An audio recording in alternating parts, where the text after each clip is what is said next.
এখন থেকে আপনারা আধার কার্ডের যাবতীয় কাজ বাড়িতে বসেই করতে পারবেন UIDAI এর নতুন অ্যাপের মাধ্যমে। এই অ্যাপের মাধ্যমে কি করতে পারবেন? OTP ছাড়াই আধার কার্ড ডাউনলোড করতে পারবেন, মোবাইল নম্বর আপডেট করতে পারবেন, এছাড়াও নাম update, address update, email ID update. তো কিভাবে করতে পারবেন এই কাজগুলো চলুন দেখিয়ে দিচ্ছি।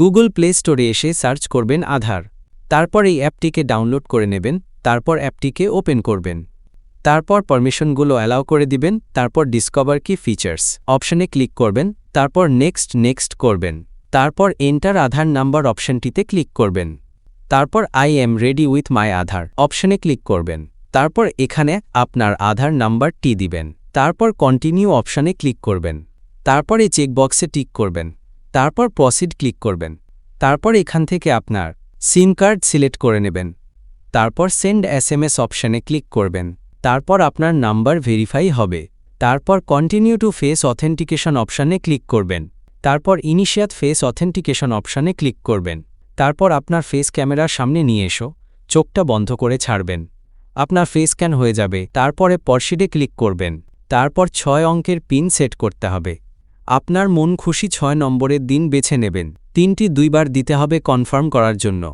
পরে আপনি আপনার পুরো আধার দেখতে পারেন এবং এই QR কোডটিতে ক্লিক করলেই আপনার ডিটেলস দেখা যাবে।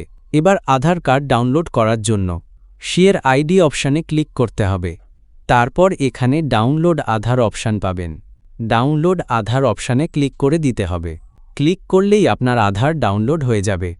আর এখন আধারের অন্যান্য সার্ভিস ইউজ করার জন্য নিচে স্ক্রল করে আসবেন এবং মাই আধার আপডেট অপশনে ক্লিক করবেন, তারপর এখান থেকে আপনি mobile number update, address update, নাম আপডেট, ইমেইল আপডেট সব অপশন দেখতে পাবেন। তবে বর্তমানে শুধু মোবাইল নাম্বার আপডেট অপশনটাই কাজ করছে, বাকিগুলো এখনও লাইভ হয়নি। এই ছিল নতুন অ্যাপের ফিচার।